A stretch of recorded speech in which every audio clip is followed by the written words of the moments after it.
Selamat datang di Sersan Toba. Serius, santai, ngobrol tentang Toba. Bersama saya, Herbert Sibarani. Berbicara mengenai Toba, banyak hal sebenarnya yang mau dibahas. Termasuk lagi viral sekarang ini mengenai kekerasan terhadap anak.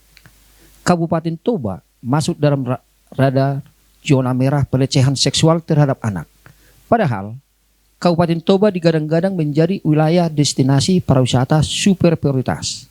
Menurut laporan Komisi Nasional Perlindungan Anak Indonesia, tingginya kasus pelecehan seksual terhadap anak di Kabupaten Toba karena banyak dari pelaku jarang beribadah dan sering mabuk dan minuman keras.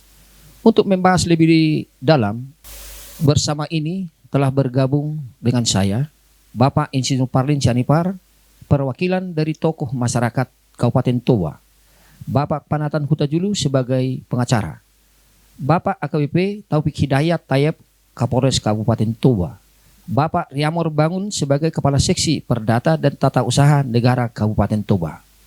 Sepanjang tahun 2021-2022, kasus kejahatan seksual terhadap anak di Kabupaten Toba terus meningkat. Ada 59 kasus kejahatan seksual terhadap anak yang dilaporkan. Angkanya terus meningkat sejak tahun 2022. Atas peristiwa kejahatan seksual yang serius terus berulang di Toba, warga menuntut pelaku kekerasan seksual dengan hukuman kebiri, diasingkan dari lingkungan masyarakat, dan sebiang lagi warga menuntut dengan hukuman disalibkan. Saya langsung ke Pak Insinyur Parlin Sianipar. Jadi pengalaman Bapak sebagai tokoh masyarakat, coba diceritakan pengalaman dan yang Bapak dapat bersama Pak Aris Merdeka selama ini. Pengalaman yang saya alami di Toba,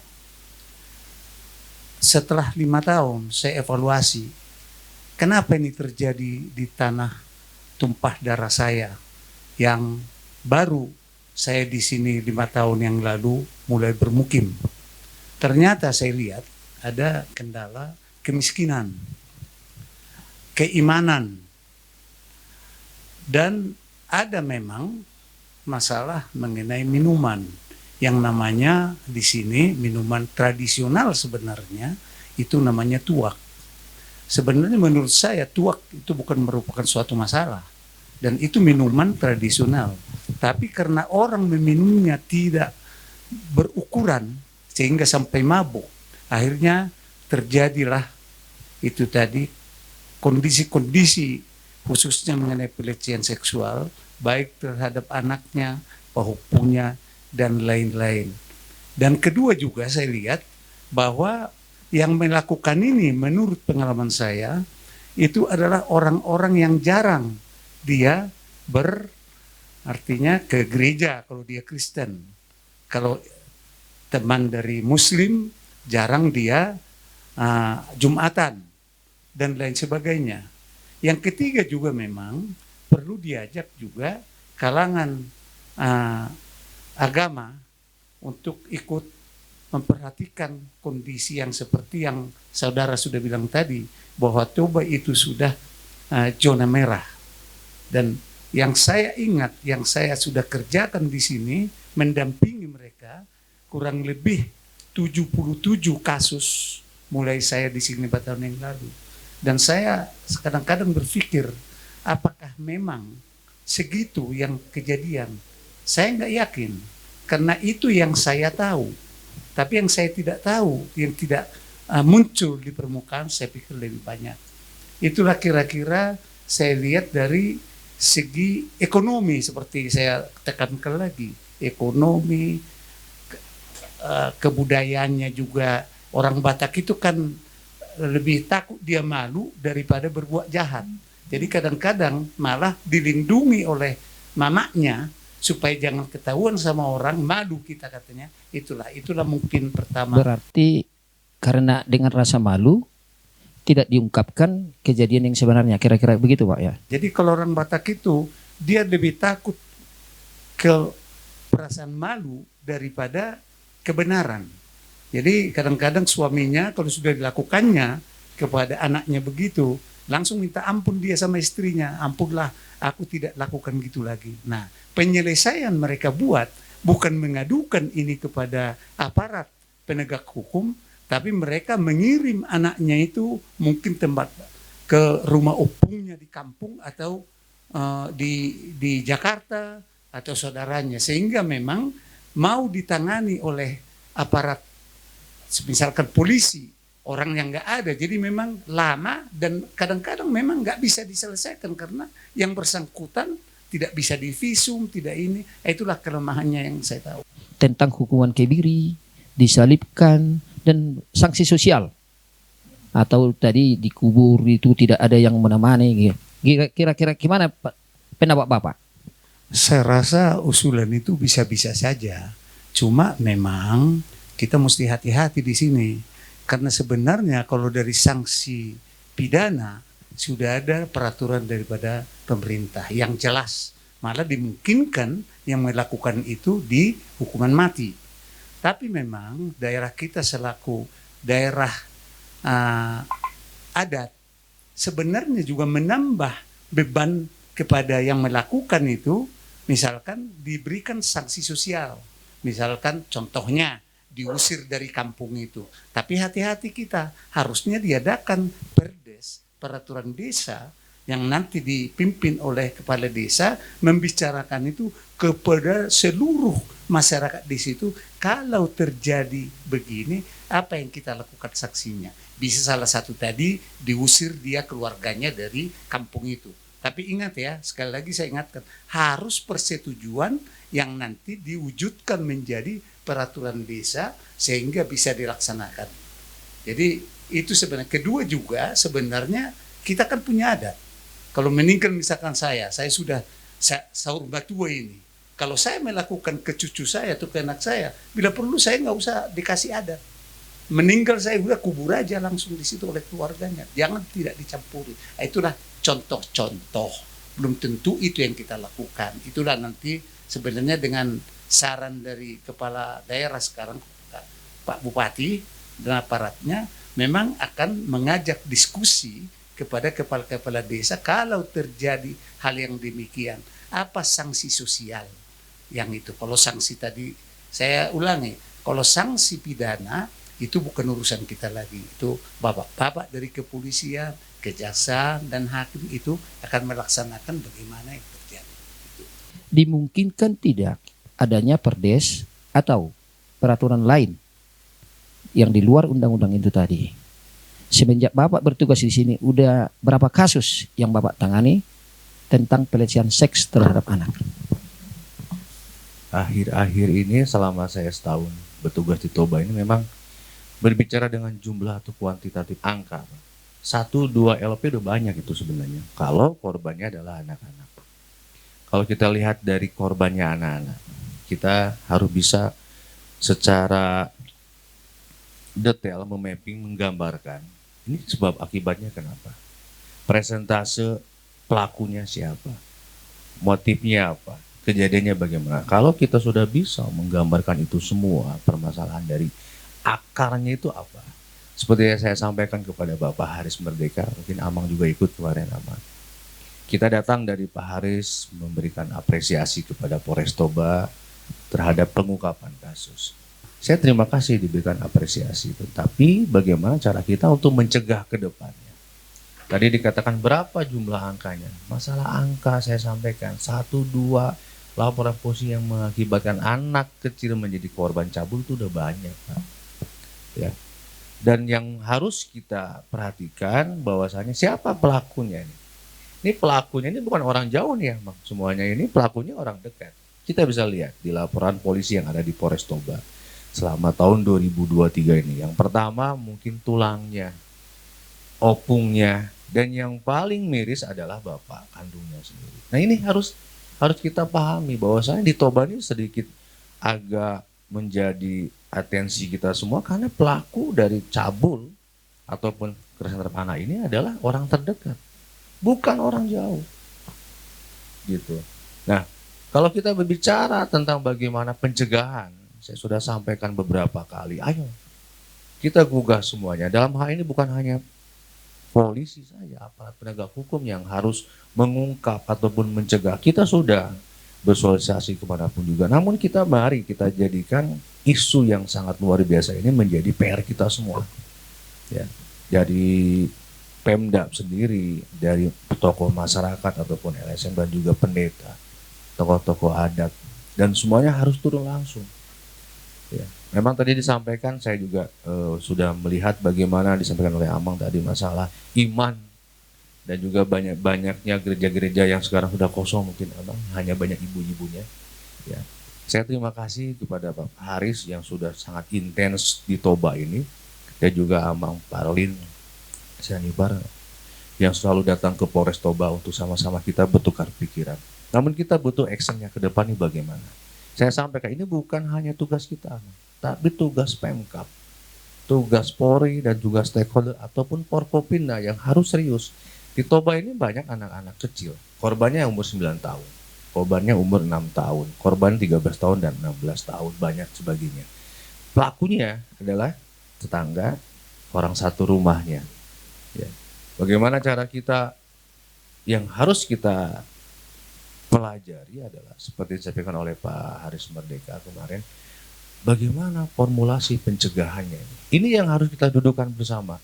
Karena Toba ini sedikit unik nih.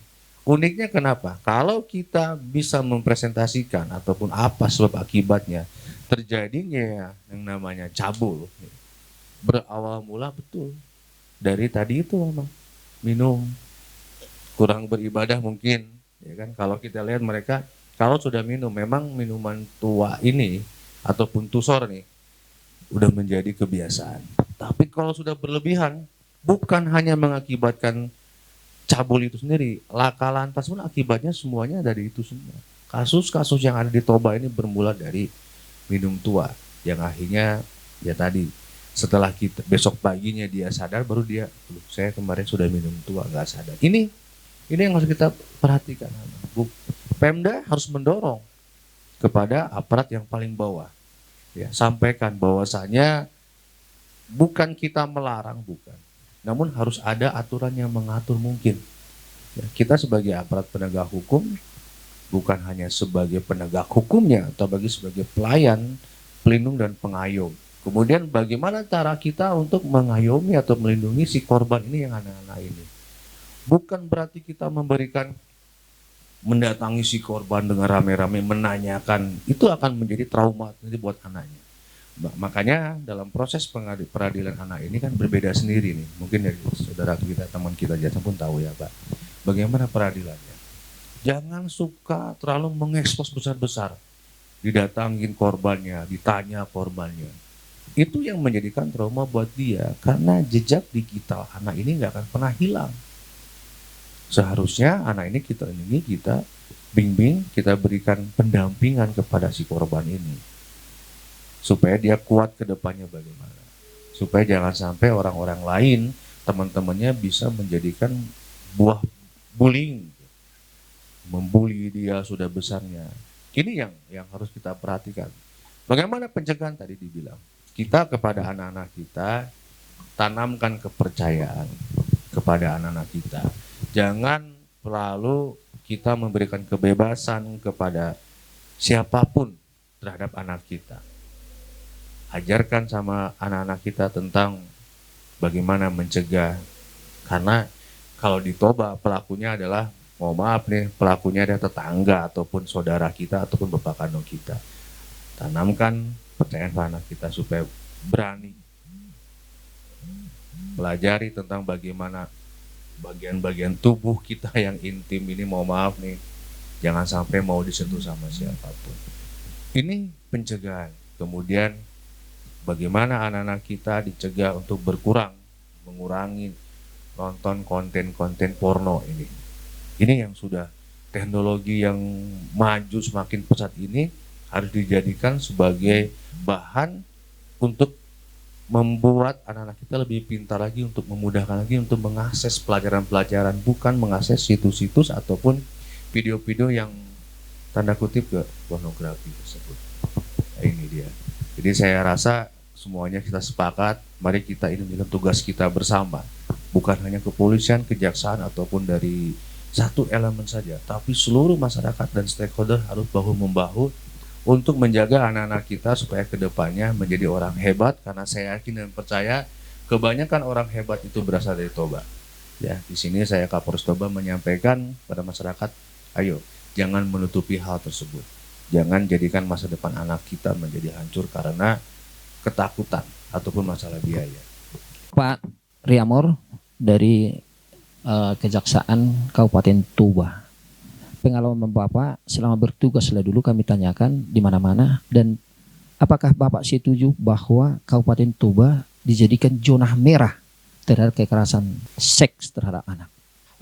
Saya memang bertugas ada beberapa tempat, pernah di Flores. Di Flores itu kalau saya perhatikan di sana tingkat cabul ini jauh lebih tinggi dari Kabupaten Toba. Maka ketika saya lihat tadi sekian persen zona merah itu, saya juga terkejut. Artinya dibandingkan dengan daerah lain, ada di Mandailing Natal yang saya baru bertugas, ini jauh lebih tinggi dari Toba. Akan tetapi bukan masalah tinggi atau tidaknya, kita sebagai anak bangsa, terutama sebagai elemen masyarakat, ada tokoh masyarakat, tokoh agama berpadu untuk bagaimana menuntaskan perkara ini supaya di kemudian hari tidak semakin meningkat tetapi bisa ditekan. Saya sependapat dengan Pak Kapolres. Saya lebih setuju menyampaikan apa yang menyebabkan sehingga terjadi tindak pidana pencabulan dan apa solusinya. Kalau masalah hukuman dia tertera dalam undang-undang, sudah fakultatif. Nah, kalau saya menyimpulkan ada beberapa hal. Yang pertama, garda terdepan di tengah-tengah masyarakat itu adalah keluarga. Jadi keluarga diharapkan berperan sangat penting untuk mendidik anak. Banyak sekarang dengan era globalisasi, semua dalam satu keluarga hampir punya handphone. Hampir dari seluruh Indonesia bahkan dunia. Kenapa? Karena arus globalisasi. Mungkin kita sebagai orang tua beranggapan begini, yang penting dia tidak keluar, yang penting main handphone biarkan. Mereka main game. Game itu diselingi dengan konten-konten yang pornografi tanpa diundang hadir. Nah, kalau kita tidak batasi tentunya yang tidak perlu mereka ketahui akhirnya diketahui. Nah, anak-anak kan masa pertumbuhan itu tentu ingin tahunya itu kan sangat tinggi. Nah, kalau itu dibiarkan terus, tidak ada kontrol yang ketat dari orang tua, maka itu akan menyebabkan pertumbuhan perkembangan anak itu menjadi di luar daripada kenormalan. Itu tadi, ada konten misalnya yang seharusnya tidak dilihat, belum bisa dilihat oleh anak, akhirnya dilihat karena ada konten. Akhirnya dia praktekkan itu. Dan kita di budaya ketimuran ada satu sifat gini loh. Kalau kita Batak lah ya, Batak yang mana juga ini dengan anak apalagi perempuan, kita itu ada rasa sungkan ataupun haram bicara, nak dadamu jangan dipegang, itu mungkin agak haram ya, nggak pas. Tapi sebenarnya itu sangat penting. Ini kalau kamu ketemu dengan orang nggak boleh dipegang ini, nggak boleh dipegang ini, itu boleh. Itu harus kita belajar. Kalau di barat itu kan vulgar untuk ditampilkan. Kalau kita bukan vulgar untuk dibicarakan, tapi halal untuk kita lakukan. Kan perhatiannya seperti itu. Nah, maka dari sekarang harapan kita untuk masyarakat Toba, harapan kita semua, marilah mulai dari keluarga. Karena keluarga garda terdepan, dididik anak-anak bagaimana harus dia selain dari beribadah tadi, berpergaulan supaya tidak salah tingkah. Tadi ada Bapak tokoh masyarakat berbicara ke saya dengan kasus yang baru, naik mobil gratis. Berdua 3 kali gratis. Tapi seorang anak itu harus berpikir, saya dikasih gratis pasti ada maunya. Nah, itulah yang saya sampaikan ke anak. Nak, kalau ada orang memberi permen, saya katakan anak saya, kalau ada memberikan permen gratis, kamu nggak kenal, jangan terima. Ada orang memberi jajan, jangan terima. Nah, itu yang harus kita edukasi anak-anak kita. Kenapa? Karena sekarang modus operandi tindak pidana itu bermacam-macam. Mungkin melebihi daripada perkembangan kita. Mereka lebih cerdas dari kita. Coba kalau kasus penipuan misalnya, anak-anak ditelepon kita, anak bapak ini kecelakaan, tolong ditelepon. Orang yang sama loh, tetapi dengan suara yang berbeda. Kalau kita tidak cermat, itu tuh kita masuk ke dalam lingkup daripada kejahatan yang mereka lakukan. Jadi itu yang pertama. Yang kedua, saya sependapat di mana di gereja juga tokoh agama, tokoh adat, tokoh masyarakat itu bersatu padu untuk menyampaikan, baik itu sosialisasi. Sebenarnya kalau saya berpendapat di kita ketimuran itu dari tokoh gereja adat itu lebih masuk loh, lebih masuk daripada kalau kami hukum ini kan sebenarnya instrumen terakhir ya, yang terakhir. Kalau nggak bisa selesaikan masuk ke garda hukum. Nah, jadi itu sebenarnya yang paling utama. Terus yang kedua, apa solusinya? Sebelum sampai solusi, kenapa terjadi terkait dengan tindak pidana pencabulan ini itu faktor ekonomi salah satunya. Faktor ekonomi. Jadi tingkat ekonomi, kesetresan orang tua itu bisa mungkin tidak terkontrol. Sehingga anak terkadang diabaikan. Bahkan kalau kita lihat di kota-kota besar, anak bisa mengemis. Mengemis loh. Itu sebenarnya kan anak masa pertumbuhan untuk bisa sekolah. Tetapi Pak tanya di mengemis untuk kebutuhan orang tua. Saya sering jumpa itu anak-anak seperti itu. Saya tanya, orang tuamu di mana? Di rumah Pak. Saya kasih uang tapi saya sampaikan, jangan kamu mau seperti ini, sekolah. Karena memasanya untuk sekolah. Jangan diperalat. Jangan diperalat anak untuk melakukan suatu kegiatan ekonomi untuk memenuhi kebutuhan anak. Anak itu seharusnya di masa kecil, yaitu umur 0 tahun sampai 12 tahun atau 18 tahun ya batasnya, itu untuk berkarya bagaimana mengembangkan dirinya. Jadi itu yang menurut kami penting. Kalau masalah hukuman Pak, saya pikir ada dalam undang-undang. Itu sudah tertera dengan jelas. Tetapi yang paling utama apa sebabnya dan apa penanggulangannya itu paling utama. Dan itu bukan tugas aparat penegak hukum saja. Saya rasa pemerintah daerah sangat memiliki peran penting. Apakah dalam bentuk sosialisasi yang dianggarkan? Karena bagaimanapun kalau sosialisasi sampai ke daerah-daerah perlu biaya. Dianggarkan dalam DPRD. Apakah kita undang kepala desa untuk ikut bersosialisasi? Karena kepala desa merupakan perpanjangan tangan daripada pemerintah daerah. Kalau kita hanya berbicara seperti ini mungkin ya bisa ditonton berapa kali oleh orang. Tapi lebih efektif undang kepala desa, perangkat desa, sosialisasi. Mungkin ke sekolah-sekolah. Dan itu untuk perhatian pemerintah daerah turut membantu bagaimana menekan angka daripada tingkat kejahatan seksual di daerah Toba. Dan poin yang paling utama, kalau menurut saya tadi statement daripada Pak Hos mengatakan zona merah di Toba itu menurut saya perlu dikaji kembali karena dibandingkan dengan daerah lain cukup tinggi sekali. Terima kasih Pak ya. Ini kepada Pak Nathan Hudajulu nih pengacara ini, kenapa harus dibela itu yang namanya yang melakukan kejahatan seksual? Kenapa seseorang itu terjadi perbuatan cabul itu ya bagaimana dengan diatur undang-undang kalau pasal 56 menyatakan seseorang itu tidak mampu ya harus kita dampingi juga. Karena kalau enggak kita ini kan nanti dari pihak Polres Toba atau polsek-polsek semua ada permasalahan itu, ya kami juga yang dilaporkan, nanti dicabut juga izin untuk beracara, kira-kira begitu. Dan kita pun mendampingi mereka bukan memberikan solusi atau bagaimana. Kita di dalam itu, kalau sudah kita dampingi mereka, berarti kita mengetahui kasus tersebut. Itu kira-kira kalau pendampingan dari kita setiap kasus yang ada, yang ditangani oleh pihak penyidik. Terutama itu masalah kasus atau tindak pidananya atau hukumannya di atas 5 tahun. Tadi sudah kita dengar dari Pak Parlin, ini kayaknya ada mau sama mau ini. Tidak dikasih ongkos, berarti supirnya tadi ada maunya. Udah tahu sebenarnya ya, si korban. Gimana penerapan hukumnya itu Pak? Kalau kita bicara masalah anak bukan berarti suka sama suka. Umurnya ada batasannya, kecuali dia udah dewasa, suka sama suka lain ceritanya nih. Ini anak masih dalam perlindungan kedua orang tuanya, gitu loh. Jadi kalau dibicara masalah, masih anak SMP misalnya nih Pak, suka sama suka, dia si anak bilang, saya suka Pak, tidak bisa kalau ibunya melaporkan. Jadi dibedakan. Beda makanya kalau perlindungan anak tuh perundangannya berbeda, caranya pun beda, penyidikannya pun berbeda, sidangnya pun berbeda.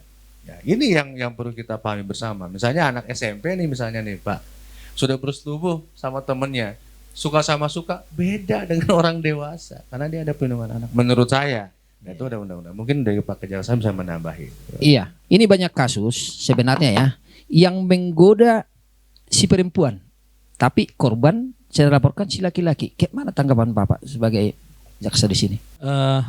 Kita harus lihat ke belakang dulu ya. Kalau konvensi internasional WHO itu ada dibuat itu, kenapa latar belakangnya nggak ada perlindungan bapak? Nggak ada toh? Nggak ada perlindungan bapak ya? Kita sepakat ya. Perlindungan anak atau perempuan. Karena secara fisik anak atau perempuan dianggap lebih lemah dari kita laki-laki. Itu poin pertama. Sehingga terciptalah undang-undang perlindungan anak. Tidak ada perlindungan bapak. Nah selanjutnya pertanyaan tadi korelasinya saya tambah dengan Pak Kapolres tadi terkait dengan kenapa yang dilaporkan itu laki-laki padahal ngajak perempuan. Di dalam perlindungan anak dijelaskan di sana. Dia kan perempuan yang kamu lemah. Sekalipun perempuan itu yang mengajak berkali-kali, saya pertangani kasus di Dairi loh. Berkali-kali sekalipun yang mengajak, udah ketagihan namanya, tetap yang diproses laki-laki. Kenapa? Karena laki-laki ini dianggap, ini kan diatur undang-undang nggak boleh. Harus bisa memilih. Sekalipun diajak, dia yang minta, ini kan melanggar undang-undang. Dan dia anak perempuan ataupun anak-anak itu wajib dilindungi. Makanya apapun ceritanya laki-laki perempuan tidak bisa dijerat sekalipun dia ketagihan. Secara biologis kan ketagihan ya, secara ilmu kedokteran ya, ketagihan. Sekali tak apa, 2 kali terasa, 3 kali celaka. Kan begitu. Nah, jadi itulah faktornya kenapa laki-laki itu, kenapa perempuan yang meminta pun tidak diproses hukum. Itu latar belakang itu dari konvensi internasional secara jelas dijelaskan di sana. Sekalipun tadi di dalam angkot tadi kan ada juga ya, ada umpan dikasih. Memang modus operandi dalam undang-undang ini, modus operandi terjadi pencabulan, pemerkosaan itu kan modus operandinya memberi uang dulu, menjanjikan akan kunikahi kau. Nah, kita bicara dikit vulgar ya. Biasanya yang kasus saya tangani beberapa kali, anak SMA lah contohnya ya, itu ini pacaran loh, pacaran, pasti suka sama suka. Kalau nggak suka sama suka nggak mau pacaran dong. Nah, pasti pertama dia minta, nggak akan dikasih. Itu saya lihat beberapa kali. Berulang kali berusaha terus merayu, akan kunikahi kamu. Kalau memang mau dinikahi, kenapa harus dirusak? Coba, kenapa nggak tunggu pemberkatan? Kalau dia Nasrani misalnya, atau ijab kabul kalau kita Muslim. Nah, karena itulah cara dia bagaimana mendapatkan sesuatu yang diinginkannya. Ketika terjadi ya perempuan ketagihan, begitu hamil lari lakinya, nggak bertanggung jawab. Kalau bertanggung jawab ya datangi orang tuanya. Nah, jadi jangan heran Pak Os, mestinya banyak modus operandi yang dilakukan oleh laki-laki, kita katakan dalam tanda petik, menggoda perempuan supaya keinginannya tercapai. Kira-kira tantangan dalam mengenai menangani kekerasan seksual yang Bapak lakukan di masyarakat. Apa tantangannya, Pak? Begini, sebenarnya sih tadi ya, sedikit menambah. Jadi perlindungan anak ini kan. Jadi sebenarnya dianggap anak itu umur 18 ke bawah. Jadi siapapun yang menggoda, kalau yang menggoda itu jelas, kalau anak sama anak, dua-duanya juga diproses lah. Bagaimana hukumnya saya nggak tahu. Tapi ini persoalan dibilangkan perlindungan anak di bawah 18 tahun. Dan ingat sekarang ini, di Toba, saya lupa tadi menyatakan, bukan hanya pemerkosaan perempuan yang ada. Saya ada di sini, apa namanya, gay. Iya, LGBT. Jadi ada LGBT. di satu kampung, gak usah lah saya sampaikan kampung apa ini. Kejadian bapak udahnya memperkosa secara gay, LGBT. Cuma itu saya waktu itu habis saya temukan itu, kita lapor, saya ke Jakarta, sakit saya. Jadi saya nggak tahu itu diproses apa tidak, gitu ya. Tapi mestinya kan kalau ada pengaduan atau mungkin aparat tahu, pasti diproses, gitu kan. Itu satu harus kita lihat.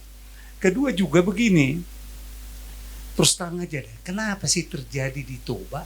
Saya kan 5 tahun, saya berpikir-pikir begini, saya bilang kemiskinan. Kemiskinan itu sebenarnya sangat rentan terhadap perbuatan. Jadi tadi berpikir ya, seperti pertanyaan tadi, kenapa orang tuanya lihat anaknya, normalnya mungkin enggak. Saya terhadap guru saya ini.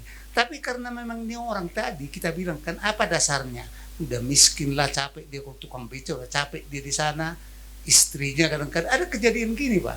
Istrinya aku tanya, kenapa kira-kira suami kau gitu? Gini memang itu saya udah benci sama suami saya. Kenapa kau benci? Bau dia katanya. Ih, bau kenapa bau? Udah 2 tahun nggak mandi. Kenapa nggak kau mandikan? Aku bilang kan, kau mandikan aja. Kau panggil dia, paksa dia. Kalau hanya persoalan bau. Jadi memang ini sangat kompleks. Umumnya mereka itu terbeban kemiskinan, susah. Saya ketemu ini, yang korban ini rumahnya di Lakubuti. 2 kali 3, WC nggak ada, anaknya 3. Waduh saya sedih. Jadi kadang-kadang Pak Kapolres, ini saya terus terang, saya kadang-kadang kalau lihat ini air mata saya keluar, terus saya tanya Tuhan, Tuhan kau di mana? Gitu ya. Ini orang sudah miskin, sudah bodoh, sudah tukang beca, memperkosa burunya. Waktu mau diperkosa Tuhan, apa nggak kau tahu? Mestinya iman saya nggak kau tahu, ya kan? Jadi kadang-kadang saya bingung, ya kan? Nah, tapi saya kembali lagi berdosa saya, Tuhan ampun. Katanya sebagai orang Kristen, kebetulan saya orang Kristen ya, saya bilang katanya Tuhan itu membuat cobaan kepada anaknya itu ada yang diinginkan Tuhan untuk baik. Cuma saya nggak bisa jawaban, sudah miskin kawan ini memperkosa burunya, apa yang baik lagi nanti ke sana, gitu ya. Tapi saya bilang ampun Tuhan, mungkin saya nggak tahu lah apa jawabannya. Jadi gini, ada temuan kasus memang di sini sudah ada grup LGBT. Nah, jadi itu tadi nggak tahu Bapak Parlin dilapor atau udah sampai di mana? Gimana kira-kira hukumnya itu Pak Kapolres? Masalah LGBT saya belum monitor nih LGBT ini di Toba ini. Kalaupun ada, memang negara kita jelas Pak menolak LGBT. Ya. Berbicara masalah LGBT, masalah tadi, mohon maaf, masalah gay ataupun lesbi ataupun sodomi. Makanya kita perlu mengundang nih dokter ataupun ahli nih, supaya kan ini kejiwaan ini Pak. Jiwa, bukan berarti dia nih, oh saya sukanya begini, enggak. Karena pengalaman kami waktu kami tugas di tempat lain dengan Pak Haris Merdeka Sirait, waktu itu ada kasus sodomi. Ternyata pelakunya ada korban sodomi waktu dulunya yang tidak ditangani. Nah ini menjadi PR buat kita semua, buat masyarakat Toba, kalau ada kasus apapun jangan ditutupin tapi dilaporkan supaya jangan sampai terjadi lagi. Demikian menurut saya. Jadi kembali itu dari Pak Jaksa, kami mohon saran kepada masyarakat ataupun himbauan lah kepada masyarakat Kabupaten Toba. Adapun saran saya pada kesempatan hari ini, terutama kepada orang tua kami, cobalah untuk bisa bagaimana menyempatkan waktu untuk anak-anak kita sebagai tempat curhat. Kadang kita sebagai orang tua begitu melihat anak nakal langsung kita justifikasi salah. Menurut saya alangkah baiknya kita undang duduk bersama, jadikan dia sahabatmu, terbuka. Baik masalah pacar juga nggak ada masalah. Saya praktekkan itu.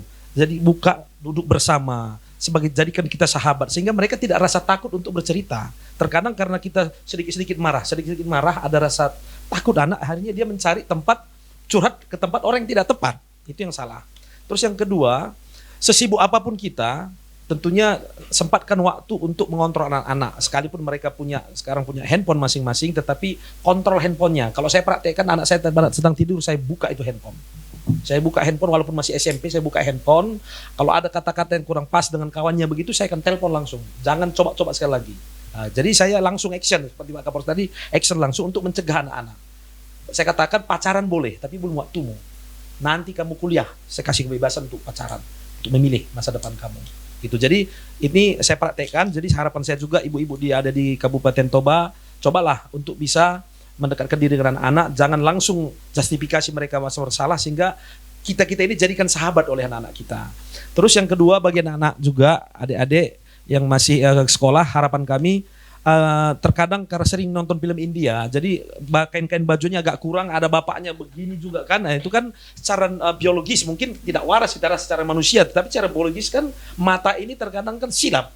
Nah, jadi adik-adik saya katakan bersikap sopanlah dalam berpakaian di rumah, apalagi kamu anak gadis. Kalau ada tulang bapak kita atau saudara kita laki-laki, maka usahakan kita itu jaga cara berpakaian kita. Ada tempatnya, mungkin kalau di kamar sendiri bisalah. Tapi kalau di tempat umum atau di rumah itu tolong dijaga supaya tidak mengundang yang namanya ya hasrat yang tidak baik, dan juga ada mungkin campur ya setan lah situ ya. Campurlah di situ semua. Itulah mungkin dari saya. Semoga kedepannya Kabupaten Toba bisa ditekan angka cabul tadi. Terima kasih. Artinya sudah dapat kita simpulkan Pak Kapolres, Pak Panatun Julu, Pak Riamor Bangun dari Kejaksaan, dan Pak Parlin sebagai tokoh masyarakat. Artinya kita di sini mari bekerja sama. Itu tadi pertama-tama mari kita bekerja sama untuk menjaga sikap, tampilan, bahasa, dan segala hal yang bisa mengundang ada niat negatif kepada kita. Jadi untuk masyarakat Toba, mari kita bersama-sama memberikan perhatian kepada teman kita, saudara kita, famili kita, untuk menjaga sikap kita, dan apabila ada kejadian-kejadian yang melanggar hukum, tolong dilaporkan. Terima kasih. Kami ucapkan dari Sersan Toba TV.